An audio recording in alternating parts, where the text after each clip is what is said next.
আপনি শুনেছেন আপনার দাদা কিংবা আপনার বাবার নামে কোনো সম্পত্তি আছে, কিন্তু আপনি জানেন না যে সেই সম্পত্তিটি কোন জায়গায়, কোন দাগে, কোন খতিয়ানে।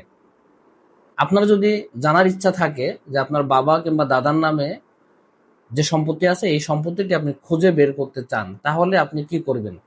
চলুন আমরা কম্পিউটার স্ক্রিনের মাধ্যমে আপনাদেরকে দেখাই যে বাবা এবং দাদার নামের সম্পত্তি কিভাবে খুঁজে বের করতে হয়। প্রিয় দর্শক, আপনাকে প্রথমে এরকম একটি ব্রাউজারে আসতে হবে। ব্রাউজারে এসে আপনাকে লিখতে হবে land.gov.bd। আপনি এই ওয়েবসাইটে যে এরকম একটি ইন্টারফেস আসবে।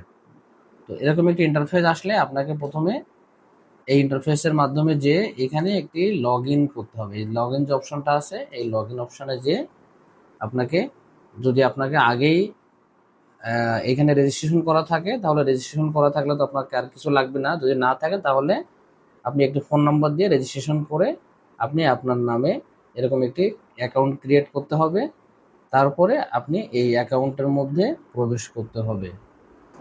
দর্শক, আমি এই অ্যাকাউন্টে প্রবেশ করলাম। অ্যাকাউন্টে প্রবেশ করে আমরা এখানে দেখতে পাচ্ছি কয়েকটি অপশন আছে: মিউটেশন, ভূমি উন্নয়ন কর, ভূমি রেকর্ড ও ম্যাপ এবং ভূমি অধিগ্রহণ। আপনি যদি এই ভূমি রেকর্ড ও ম্যাপ এই অপশানে আপনি যান, এই অপশানে যে মূলত আপনাকে আপনার বাবা এবং দাদার নামে কোনো সম্পত্তি আছে কি না সেটা খুঁজে বের করতে হবে। তো আপনাকে এই যে ড্যাশবোর্ডে যেয়ে ক্লিক করতে হবে। ড্যাশবোর্ডে ক্লিক করলে আপনি দেখবেন এখানে কয়েকটা অপশন আছে। একটা হলো সার্ভে খতিয়ান, নামজারি খতিয়ান, মৌজা ম্যাপ, আবেদনের অবস্থা, নির্দেশিকা। তো আমরা এই সার্ভে খতিয়ানের মাধ্যমে আপনার বাবা এবং আপনার দাদার নামে কোনো সম্পত্তি আছে কিনা আমরা সেটি দেখব। প্রিয় দর্শক, এই যে দেখুন, এই যে এখানে আপনার আছে বিভাগ।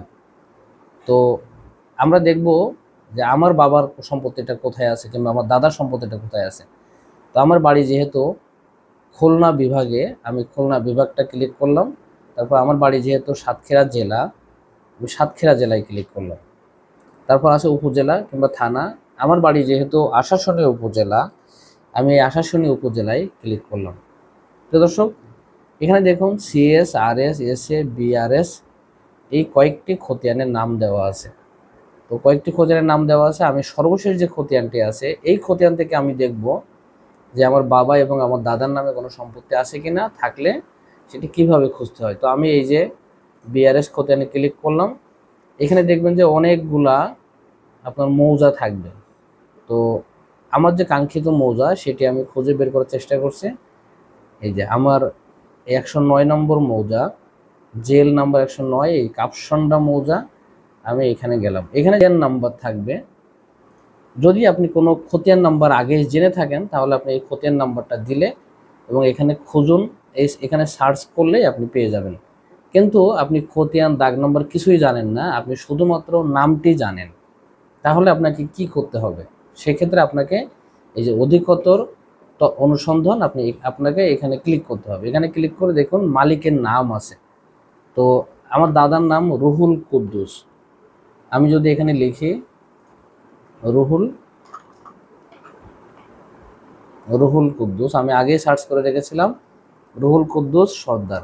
এখানে আমি নামটি দিয়ে যদি আপনি খুঁজুন, এখানে সার্চ করেন, তাহলে দেখবেন যে আমার দাদার নামে এই যে এই একটি জমি আছে 1292 এবং 1297, এই দুইটা খতিয়ানে আমার দাদার নামে জমি আছে। তো আমি একটি খতিয়ান ক্লিক করে দেখি।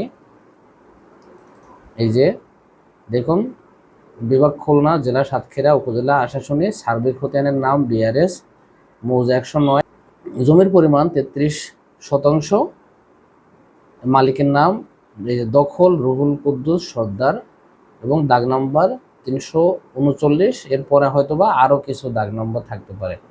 একইভাবে আমি যদি আমার বাবার নামের কোনো সম্পত্তি দেখতে চাই তাহলে আমি সেটাও দেখতে পাবো।